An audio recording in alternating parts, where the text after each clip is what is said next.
موت کا وقت قریب آ گیا، اے اللہ مجھے مہلت دے دیتا تو میں کیا کرتا، صدقہ کرتا، اور صدقہ کر کے صالحین میں شمار ہو جاتا میرا۔ تو پہلی بات تو یہ کہ کیا صدقہ کرنے سے، صدقہ کتنا بڑا عمل ہے کہ بندے کو صالحین میں شمار کروا دیتا ہے۔ صالحین کسے کہتے ہیں؟ صالحین کی تعریف کیا ہے؟ انبیاء، صدیق، شہداء، صالحین۔ قرآن کریم فرماتا ہے نا، انبیاء کا مقام تو بہت بلند ہے، صالحین کا سب سے آخر میں نیچے آ رہا ہے نا، جیسا کہ قرآن فرما رہا ہے۔ تو انت ولی فی الدنیا والآخرہ توفنی مسلما والحقنی بالصالحین، یوسف علیہ السلام فرما رہے ہیں۔ تو وہاں بھی صالحین کی بات ہو رہی ہے، یہاں بھی صالحین کی بات ہو رہی ہے، دونوں میں کیا ربط ہے؟ جی، اس میں یہ ہے کہ صالحین اعمال کا نتیجہ ہے۔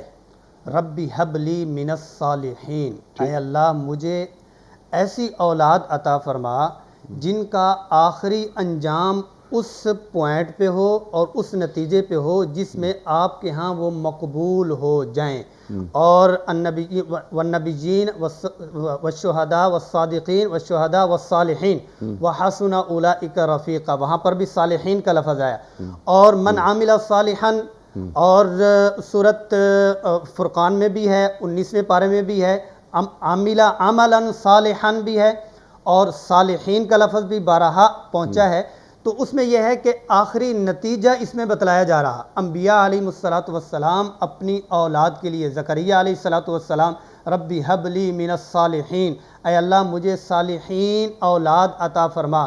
مطلب یہ ہے کہ اعمال پہ چلتے چلتے اور وہ اپنے اعمال کرتے کرتے کہیں ایسا نہ ہو کہ آخری انجام ان کا کوئی ایسا ہو جس کی وجہ سے اللہ کے ہاں وہ مقبول نہ ہوں۔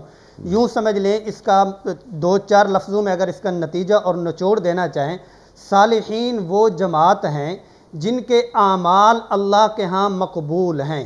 صالحین کی وہ جماعت ہے جن کے صدقات اللہ کے ہاں مقبول ہیں۔ صالحین وہ لوگ ہیں جن کے سارے اعمال اللہ کے ہاں مقبول ہیں۔